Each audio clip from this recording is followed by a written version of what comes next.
لیکن اس کے بعد کلام بھی سنا تھا اور آنکھوں میں اللہ کا دیدار کا سرما بھی لگا تھا. آنکھوں میں اتنی شنوائی اور جو ہے وہ کانوں میں اتنی شنوائی اور آنکھ میں اتنی بینائی بڑھ گئی کہ کالی رات کے اندھیرے میں کالے پتھر پر کالے رنگ کی چیونٹی کو 9 فراسخ دور سے، ایک فرسخ 3 میل کا ہوتا ہے، 27 میل دور سے، 50 کلومیٹر دور سے کالے پتھر پر کالی چیونٹی کو کالی رات کے اندھیرے میں شب دیجور کی ظلمت میں چلتا ہوا دیکھتے بھی تھے، اور کلام الہی سننے کی برکت سے شنوائی اتنی تیز ہوگی اس کے قدموں کی سرسراہٹ کو سنتے بھی تھے.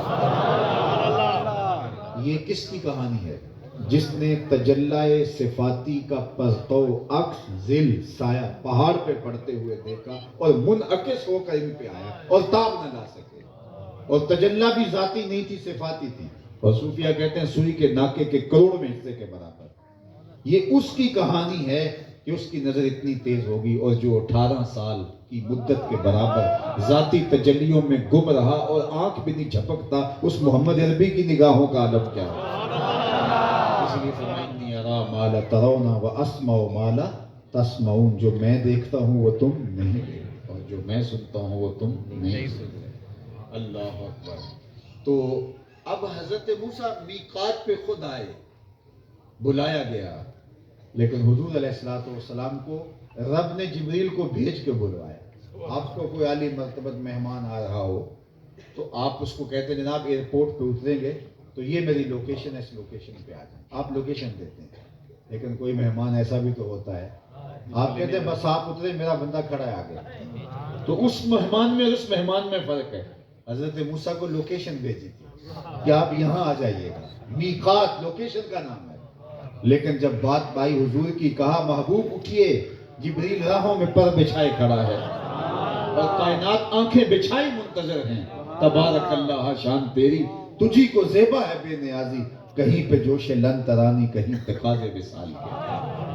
تو کہا اسرا میں یہاں متحمل ہے اور یہاں محمول ہے، اور اس میں فرق ہے. اور آگے فرمایا سبحان اللہ ذی اسرا بعبدہ.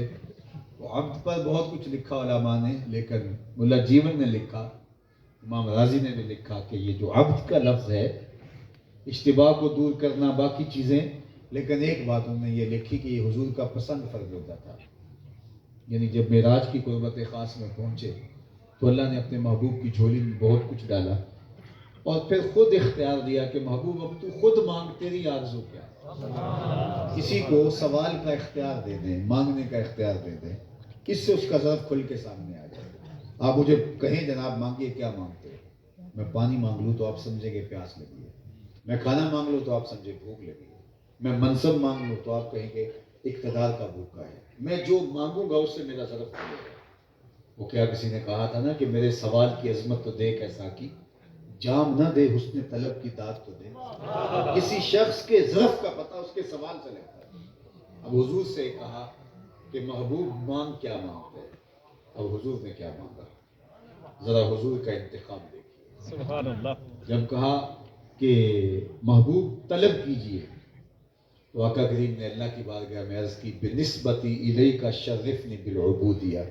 اے اللہ ساری زندگی میں نے کہا رکوع میں، قیام میں، سجدوں میں، طائف کے بازاروں اور مکے کی گلیوں میں نے کہا کہ تو میرا رب ہے. آج تو بھی کہہ دے تو میرا بندہ ہے. مجھے عبد کہہ کے پکار دے. اس لیے جب بھی حکایت معراج کی گئی تو کہا سبحان اللہ ذی اسرا بعبدہ فاوحی الی عبدہ ما اوحی. عبد تعبیر کیا یہ حضور کا پسند فرمودہ ہے. اور پھر عبدیت کے عملی ظہور کے لیے 50 نمازوں کا تحفہ دے دیا تاکہ اس کا حصہ امت کو بھی ملے. کیونکہ سب سے بڑھ کر مرتبہ عبدیت کا حالت سجدہ میں نصیب ہوتا ہے اور نماز کا یہ رکن اعظم ہے. اور 50 نمازیں دی گئی اور وہ آپ نے جانا کہ حضرت موسیٰ علیہ السلام نے کہا کہ یہ 50 نہیں پڑھ سکیں گے، میں امت کا تجربہ رکھتا ہوں. اور ایک بار نہیں 9 بار جانا ہوا اور 5 رہ گئی. انہوں نے کہا ایک بار اور جائیے، کہا رب سے حیا آتی. اللہ اکبر. اب معراج کا تحفہ خاص جو اس نقطہ کمال کا فیضان تھا وہ نماز کی شکل میں ہمیں نصیب ہوا. اب میں اور آپ دیکھیں کہ حضور کے معراج کا یہ تحفہ، اس کی قدردانی ہمارے دل میں کہاں تک ہے. حضرت امام شافعی، امام مالک تو کہتے ہیں کہ بے نمازی کو قتل کر دیا جائے. لیکن حضرت امام اعظم امام ابو حنیفہ فرماتے ہیں نہیں، قتل نہیں کیا جائے گا، اس کو قید کیا جائے گا۔ اور شیخ سعدی فرماتے ہیں بے نمازی کو قرض نہ دو، جو رب کا قرض ادا نہیں کرتا تمہارا قرض کیسے ادا کرے؟ اور حضرت سلطان باہو علیہ رحمہ فرماتے ہیں اس سے خنزیر بھی پناہ مانگتا ہے، اس سے بڑا بدبخت کوئی نہیں ہو سکتا جس کو نماز کی توفیق۔ سارا دن سویر سے لے کر شام تک کس کس کے آگے خوش آمدیں کرتا پھرتا ہے، ایک اللہ کے حضور میں جھکا جاتا ہے، ایک سجدہ جسے تو گران سمجھتا ہے 1000 سجدے سے آدمی کو دیتا ہے نجات۔ میرے بزرگوں سے کسی نے کہا کہ حضرت میں نماز پڑھنا تو چاہتا ہوں لیکن آنکھ نہیں کھلتی، جاگ نہیں آتی۔ تو فرمانے لگے اگر ارادہ پکا ہو تو نیند نہیں آتی۔ کہتے ہو جاگ نہیں آتی، میں کہتا ہوں نیند نہیں آتی، عزم مصمم ہو کے میں نے پڑھنا ہے۔ تو یہ شوق نماز کا حضور علیہ السلام کے معراج کا تحفہ ہے۔ حضرت بلال کو جب حضور اذان کے لیے کہتے تو کیا لفظ بولتے؟ ارحنا یا بلال، بلال اٹھو اذان دو، ہمارے سینے کو راحت پہنچا دو۔ یہ حضور کے لیے باعث راحت ہے، حضور کے لیے قرار جاں ہے، تسکین قلب ہے۔ تو معراج کے اس تحفے کو جو ہے وہ اپنی زندگی میں یوں اتار دو کہ کبھی زندگی کے اندر نماز سے کوتاہی نہ ہونے پائے۔ مجھے اس بات کی خوشی ہے کہ اس مسجد کے ساتھ یہ عالی مرتبت مدرسے کا قیام ہوا، اور چونکہ میں اس طرف آنا تھا تو مجھے زور دیا گیا، تو اللہ کا شکر ہے کہ مجھے لگ تو رہا تھا کہ بڑی ہمت کمزور سی ہے، لیکن 4 کلمات اللہ نے زبان پہ جاری کر دیے۔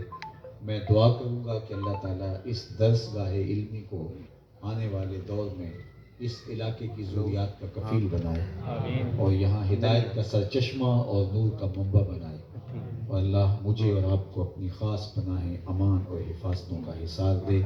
وآخر دعوانا ان الحمد للہ رب العالمین۔